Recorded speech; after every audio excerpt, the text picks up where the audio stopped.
నానిగారు అసలు సమస్య ఏంటో నీకు తెలుసు, నాకు తెలుసు, ముఖ్యమంత్రి గారికి తెలియదు. ఎవరు చెప్పారు ముఖ్యమంత్రి గారికి? ఆయన ముందే అన్నాను, ఎవరు చెప్పారు ముఖ్యమంత్రి గారికి? ఎవరు చెప్పలా. ముఖ్యమంత్రి గారికి ఈ సమస్య తెలిస్తే, దాని లోతులు ఏంటో తెలిస్తే అప్పుడు నేను మాట్లాడక్కర్లా. అయినా మాట్లాడదంటావా? మాట్లాడను. అయ్యో మాట్లాడన్నా, అయ్యో ప్లీజ్ మాట్లాడన్నా. ఎలాగున్నాడు జగన్మోహన్ రెడ్డి గారు. మళ్ళా అన్న వీళ్ళు ఒక మావాడు కూడా అన్నాడు, సినిమావాడు, ఎందుకు పెంచుకోకూడదు మేము? జగన్ గారు ఆర్టీసీ రేట్లు పెంచుకోవట్లేదా? కరెంట్ రేట్లు పెంచట్లేదా? మేము పెంచుకుంటే ఆయనకేంటి? ఇలా అన్నాడన్నా. అందరూ ఉన్నారు, ఐఏఎస్ అఫ్సర్లు కూడా మొత్తం ఉన్నారు 50 మంది. ఇలా అన్నాడన్నా. నేను అన్నాను, ఒరే పిచ్చోడా,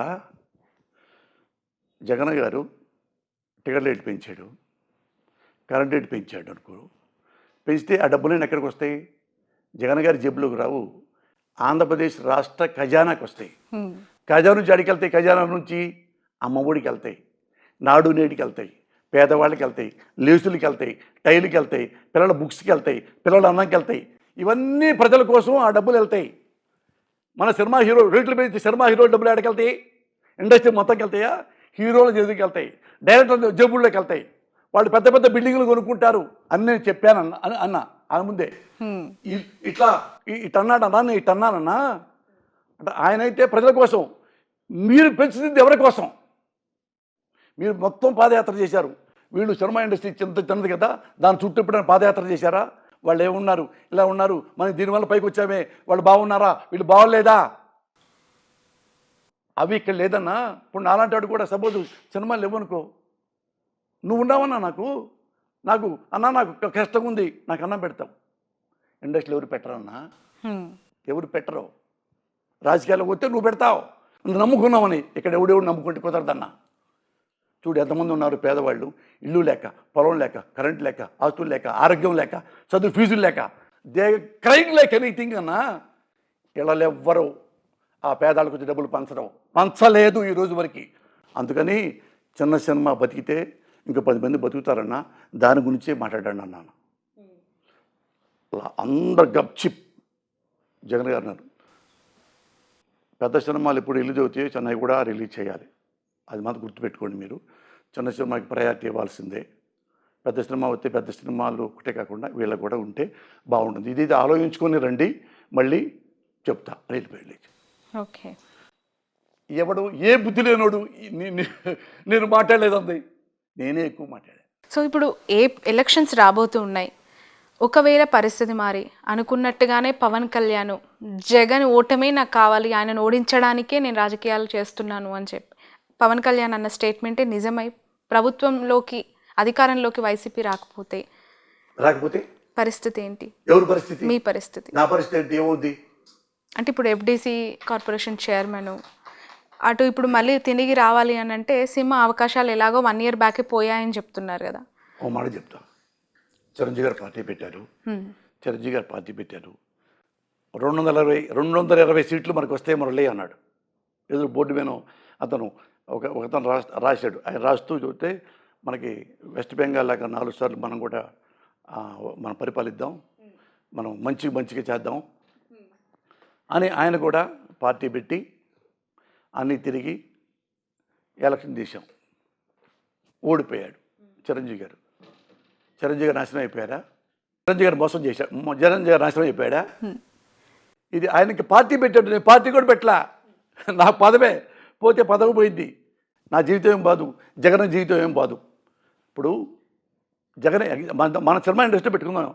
చిరంజీవి గారు పార్టీ పెట్టారు, ఓడిపోయాడు. ఓడిపోగా నాశనం అయిపోయాడా? అందం లేదా? వెంటబడి కొడతారా? సినిమాలు ఇవ్వకుండా మానేస్తారా? ఇంకో పని చేసుకుంటాడు. ఆయన రాజకీయాల మీద బతకలేదే, నేను రాజకీయాల మీద బతకట్లా, జగన్ రాజకీయాల మీద బతకట్లా. జగన్ రాజకీయవేత్త కంటే ముందు పెద్ద రిచెస్ట్ బిజినెస్ మ్యాన్. ఓకే. ఇది ఎందుకు? ప్రజల కోసం వచ్చాడు, ప్రజలు నమ్ముకున్నాడు, ప్రజలు కూడా జగన్ నమ్మారు, ఇచ్చారు. మళ్ళీ ప్రజలు మంచి పని చేస్తున్నాడు కాబట్టి గెలుస్తాడని మేము నమ్ముతున్నాం. ఇన్ కేసు మీరు అన్నట్టుగా జగన్ గారు ఓడిపోతే ప్రతిపక్షంలో కూర్చుంటాడు. ఏడుస్తారా? ఎన్నిసార్లు ఓడిపోయాడు రాజశేఖర రెడ్డి గారు? చివరికి ముఖ్యమంత్రి అవ్వలేదా? 3-4 సార్లు ఓడిపోయాడే. మరి ఎట్టని మొక్కబోని రాజకీయవేత్తలాగా జనాల మధ్య ఉంటూ జనాలు నమ్మించుకొని గెలిచాడు. సెకండ్ టైం గెలిచాడు. ఇతను కూడా అంతే. నేను ఎందుకు ముఖ్యమంత్రి అయ్యాను? ప్రజల కోసం I can do anything including my life అని సర్వీస్ చేస్తున్నాడు. చేసిన మంచి సర్వీసులు చేశాడు. ఇన్ కేస్ ఓడిపోయాడు, ఏమండి ఎలాంటి డెమోక్రసీ అంటే మంది? ది గ్రేట్ వాజ్పేయిని కూడా ఒక సీట్ లాగేసి ఒక సీటు తగ్గిపోయిందని చెప్పి ప్రధానమంత్రి పదవి నుంచి కింద దింపేసిన రాజకీయం, ఇలాంటి దరిద్రపు రాజకీయం భారతదేశంలో ఉందండి. దానికి మా జగన్ మినహాయింపు కాడు. జగన్ మీద కూడా ఎన్నైనా చేయొచ్చు, ఏమైనా చేయొచ్చు. చివరికి జగన్ని చంపితే తప్ప మనం రాజకీయాల్లోకి రాలేము, మన ముఖ్యమంత్రి సీట్లో కూర్చోలేము అనే మహానుభావుడు ఉన్నాడు మన ఆంధ్రప్రదేశ్ రాజకీయ వ్యవస్థలో. అంటే చంపేంత వరకు వెళ్తారంటారు రాజకీయాలు. ఎంతమంది చేయలేదబ్బా, ఎంతమంది చేయలేదు? రామారావు చేయలేదా కళ్ళ ముందు? ఇంకేడ చూస్తావు ఇంకా నువ్వు? రామారావు చేయలేదా? రామారావు ఇల్లాలని తిరుగుమూతని చేయలేదా? తిరుగుమూతని ఇదే ఆంధ్రజ్యోతుడు లైవ్ షో పెట్టలేదా? 70 ఏళ్ళ ఆడపడుచు 30 ఏళ్ళ మనోడు వయసు ఉన్నాడుతో అక్రమ సంబంధం అనేది లైవ్ పెట్టలేదా? వాళ్ళ ఇంట్లో ఆడాలని పెట్టగలడా లైవ్లో? లక్ష్మీ పార్వతి గారికి సంబంధించి చాలా కాంట్రవర్షియల్ స్టేట్మెంట్స్ గతంలో ఈ పొజిషన్ రాకముందు ఆమె చాలా సందర్భాల్లో ఏడ్చిన పరిస్థితులు కూడా ఉన్నాయి బాహాటంగా. ఎందుకు పదే లక్ష్మీ పార్వతి గారిని టార్గెట్ చేసి మాట్లాడడం, పర్సనల్గా ఆమె వ్యక్తిత్వాన్ని కించపరిచే విమర్శలు చేశారంటారు? నేను అదే ఎప్పుడు మా కమ్మ వాళ్ళకి చెప్తుంటా. మా కమ్మ సోదరి మనులకి నేనేం చెప్తుంటానంటే, అమ్మా చంద్రబాబు మాట నమ్మి ఆ మహాతల్లిని ఇంత ఘోరంగా చేశారు, నమ్మొద్దు, చాలా మంచావా, నేను దగ్గరుండి చూసా. బాగా విద్వత్తు ఉన్న తల్లి, సంస్కృతం మాట్లాడుతుంది, బాగా తెలివిగలది, లెక్చరరు, ఒక పెద్ద డాక్టర్ ఉన్నాడు కొడుకు, మంచిది, ₹1 లంచం తీసుకుని ఎరగదు అని నేను ఎప్పుడో చెప్తున్నా. ఇప్పుడు ఎట్టుంటుందంటే అదే చెప్పాక, ఆంధ్రప్రదేశ్లో ప్రతిపక్షం ఎవరయ్యా అంటే ఇప్పుడు ఒక వర్గం కమ్మ మీడియా. వాళ్ళు ఎప్పుడు డీమోరలైజ్ చేయడానికి చూస్తుంటాడు. అతను ఎగ్జాంపుల్ ఫస్ట్ చూద్దాం, రామోజీరావు. ఈ అమ్మాయిని రామారావు భార్య అయిన కాడ నుంచి రామారావుని ఇద్దరు దింపేసి చంద్రబాబుని పెట్టాలనుకొని ఎవ్రీ డే ఆయన ఈనాడులో కార్టూను, ఆ బండి మీద కూర్చుంటే రామారావు గారు బండి లాగినట్టు, ఒక గుద్దితే చంద్రబాబు ఎన్టీ రామారావు కింద పడ్డట్టు. అసలు లక్ష్మీ పార్వతి మీద కొన్ని వేలు కార్టూన్లు. అంటే వీళ్ళందరూ చెప్పేది ఒక వర్గం ఉందనే, ఈ లఫ్ట్ మీడియా అంటారు దాన్ని, లఫ్ట్ మీడియా అంటారు వీళ్ళని. మా కమ్మాళ్ళలో ఉండే వీళ్ళు. ఎవడన్నా వీళ్ళల్లో జర్నలిస్టు లక్షణాలు ఉన్నాయా? ఒక అతను రామోజీరావు ఆమె దిగిపోయేసరికి రామారావు చచ్చిపోయేదాకా ఆ అమ్మాయిని ఆ లక్ష్మీ పార్వతి గారి మీద రోజు దుష్టశక్తి అని ఇంకోటి కార్టూన్లు వేసి జనాల దృష్టిలో నిజం కావాలా, ఏది బ్రాహ్మడు మేక కుక్క కథ ఉందే అట్లా చేసి ఆమె నాశనం చేశారు, రామారావు నాశనం చేశారు. ఆ ఇద్దరు నాశనం చేస్తే తప్ప మనోడు నాకు కాలు కింద చెప్పులాగా ఉండేవాడు చంద్రబాబు నాయుడు ముఖ్యమంత్రి కాడు, అది కూడా రాంగ్ రూట్లో గెలుగుతాడు తప్ప మన ఎలక్షన్లో గెలవడు అని తోసేసి అందరిని కొనేసేసి అతను ముఖ్యమంత్రిని చేశారు. రామారావుని కుళ్ళి తెలిపాడు ఆయన ఆగారా? రామారావు విలువలు లేవంట అతను స్టేట్మెంట్ ఇచ్చాడు. అతనికి ఇష్టం లేదు, ఎన్టీ రామారావు నా మాట విండా అని. ఇక్కడ రెండోవాడు ఇంకోటి, రామోజీరావు ఒక బ్రోకరు, ఈడొక బ్రోకరు. ఎవడన్నా రామారావు గారి ఇల్లాలండి, రామారావు గారి ఇళ్ళని కాంగ్రెస్ టీడీపీ కార్యకర్త తీసుకొచ్చి మేడం నన్ను ట్రై చేస్తుంది, నన్ను లవ్ యూ అంటుంది అని చెబితే 30 ఏళ్ళాడు, ఈమె 70 ఏళ్ళు రామారావు ఇల్లాలే. కనీసం ముందు ఆమెకు ఫోన్ చేద్దాం, ఫోన్ చేసి మేడం ఇలా అంటున్నారు ఏంటి అంటే నేను కూడా వస్తాను బాబు లైవ్కి అనేదిగా. అప్పుడు ఎదురు కూర్చోబెట్టచ్చుగా, వాడు ఉండేవాడు అసలు ఎదురుగా, జంప్ వెళ్ళిపోయాడు కదా, ఫోన్లో కూడా రాడు కదా. మరి ఆమెకు ఎందుకు చెప్పాల? అంటే ఏంది, ఇది మోటివేషన్ అనమాట. ఎందుకంటే చంద్రబాబుకి లక్ష్మీపార్వతి అనేది చచ్చిపోవాలి, ఉండకూడదు ఇక్కడ, మన కళ్ళ ముందు కనపడకూడదు, అది అంత పగ. మళ్ళీ అక్కడ ఎక్కడ చూద్దో రామారావు వెళ్ళాలిగా, ఏమో వస్తుందేమో మళ్ళా ఇది మన వెస్ట్ బెంగాల్ ముఖ్యమంత్రి లాగా ఎన్ని దెబ్బలు తిన్నా కానీ మళ్ళీ ఎట్ట ముఖ్యమంత్రి అయింది, అట్ట వచ్చిందేమో, చంపండి దీన్ని, చంపండి, శిలహననం చేయండి అనగానే వాడు రాధాకృష్ణ అనేవాడు వాడిని పెట్టి ఏమో ఇంక లక్ష్మీపార్వతి ఏముంది, ఇంకది ఏముంది, వాళ్ళు సిన్సియర్గా అవునండి నా వెంటబడిందండి. ఏమన్నా ఎథిక్స్ ఎవరికన్నా? అరే మన ఇంట్లో కూడా ఆడపిల్లలు ఉన్నారే, మన ఇంట్లో కూడా భార్య ఉంది, మన ఇంట్లో కూతురు ఉన్నాడు, మన ఇంట్లో కోడలు ఉంది, ఇదే మన కోడల్ని, ఇదే రాధాకృష్ణ కోడల్ని, ఇదే రాధాకృష్ణ కూతుర్ని ఎవడో ఇలాగే అన్నాడు అనుకో, నువ్వు లైవ్ పెడతావా? నీ గుండె గతుక్కు మందు, అయ్యో నా కోడల పతివ్రత కదా, అయ్యో నా కూతురు పతివ్రత కదా, ఏ రామారావు భార్య ఎందుకు అనుకోవాలి, అయ్యో రామారావు ఇల్లాలు పతివ్రత కదా, వాడెవడు దొంగ నా కొడుకు ఇలా అంటాడా, వాడు రాస్కెల్ అని అనొద్దు, అనరు. ఎందుకంటే అక్కడ డైరెక్షన్ ఎవరు? చంద్రబాబు నాయుడు. ఇంకోడు ఉన్నాడు TV5 బిఆర్ నాయుడు, ఆ దగ్గర పనిచేసేవాడు ఉంటాడు సాంబశివరావు అనేవాడు, ఒక లవ్వుట్ నా కొడుకు. ఈ లక్ష్మీపార్వతి గారు కూడా వాడి వంతు పాత్ర లైవ్ పెట్టి, లైవ్లో ఆమె శిలాహరణం చేసి అందరి దృష్టిలో, ఆంధ్రప్రదేశ్ దృష్టిలో ఈమె తిరుగుమోతాడు, అయ్యో తిరుగుమోతంటగా. ఇదే లక్ష్మీపార్వతికి, ఇదే రామారావుకి ఎన్నిసార్లు కాళ్ళకి దండం పెట్టాడో చంద్రబాబు నాయుడుపై. అమ్మా ఇట్ట రామారావు గారు ఇప్పుడు ఆమె ఒకటే లెక్క పెట్టుకుంటే, రామారావు గారు ముఖ్యమంత్రి అయిన తర్వాత ఆమె నిజంగా స్వార్థపూర్వాలు అయితే కనీసం 5,000 10,000 కోట్లు సంపాదించుకోవచ్చు. ఆమెకి నిత్య సేవల్లో భాగమై 4 గంటలు మీరు స్వామివారి ఎదురుగా కూర్చోవాల్సిన భాగ్యం మీకు దక్కిన పరిస్థితుల్లో మీ విషయంలో నిజం కాదు, ఒక అపవాదు నా మీద వచ్చింది అనుకున్నప్పుడు సాక్షాత్తు వెంకటేశ్వర స్వామి కూడా రక్షించలేకపోయాడే నన్ను అనే బాధ ఎప్పుడు మీకు? పెద్ద మాటలు ఆ స్వామి మీద పెట్టకండి. ఇంకా దరిద్రులు చాలా మంది ఉన్నారు. మీకు ఫీల్ అయ్యారా? నేనేం అలా ఫీల్ అవ్వలేదండి. స్వామిలలో అని కొన్ని రోజులు స్వామి దూరం పెడతాడు ఎవరినైనా, అంతే. ఎంత దగ్గరికి వచ్చినా కూడా పెద్ద వాళ్ళని దూరం పెట్టారన్నారు. వరలక్ష్మి వ్రతం రోజున హిందూపూర్ MP ఏం చేశాడండి?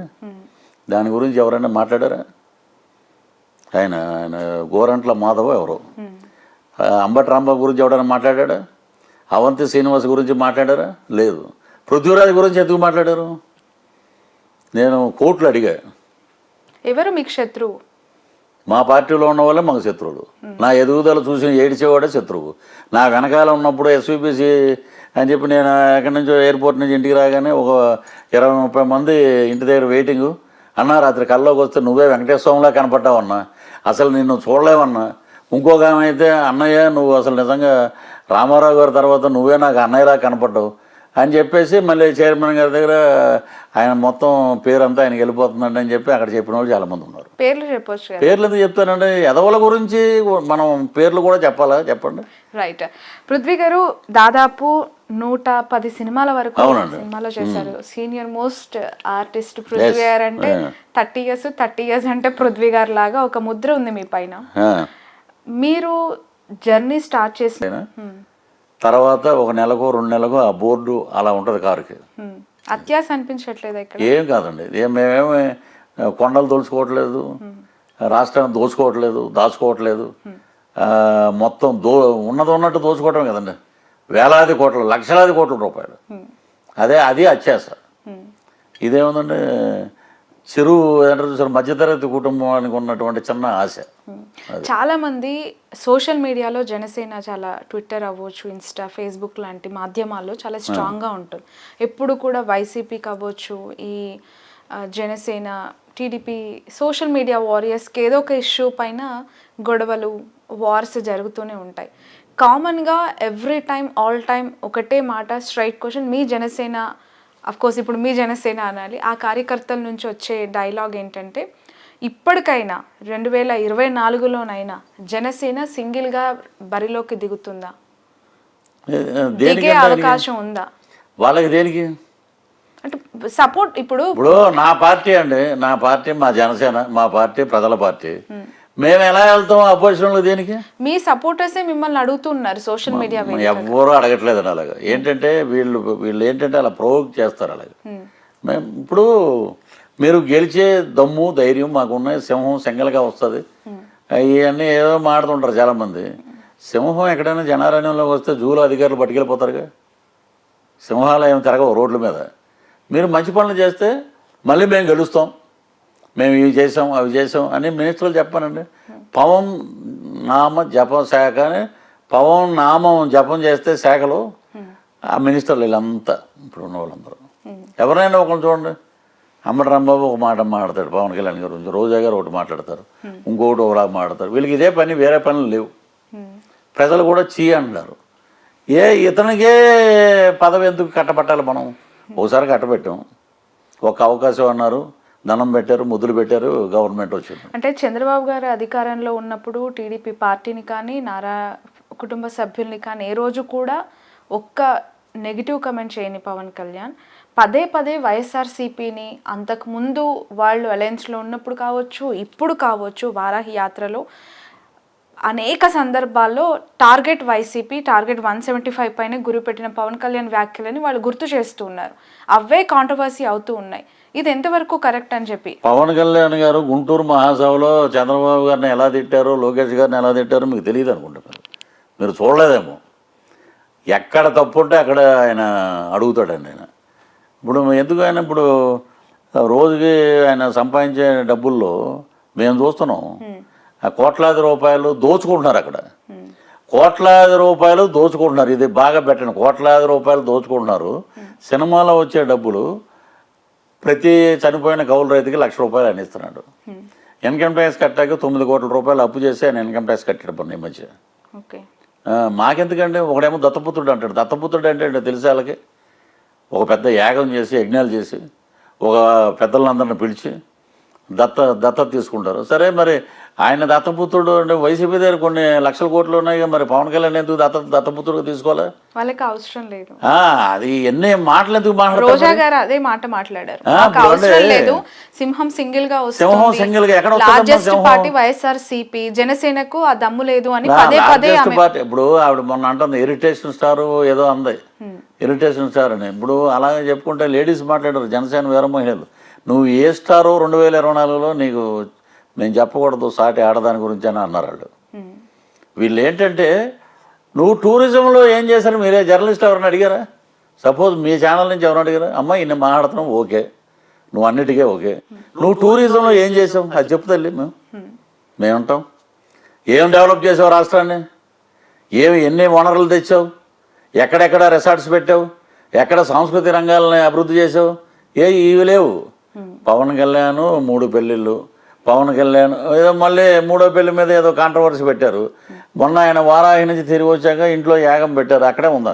అది పాత ఫోటో రిలీజ్ చేశారని కూడా మాట్లాడుతుంది. ఇంకే ఎలా ఉంటాయంటే అండి, నా ఫోటో ఒకటి పెట్టారు, పృథ్వీరాజ్ ఎక్కడో ఉన్నాడు అన్నారు, నేను ఇక్కడే ఉన్నా, ఎక్కడో లేను, వెళ్ళిపోయి 10 రోజులు అయిందంటే అన్నారు, అక్కడే ఉన్నా నేను. ఇక ఏదైనా అడిగితే అలాగా ఇలాగ నోరు అబద్ధాల మయం. అది అబద్ధాల మయం. వాళ్ళు ఏం మాట్లాడుతున్నారు? ఇన్సెక్యూర్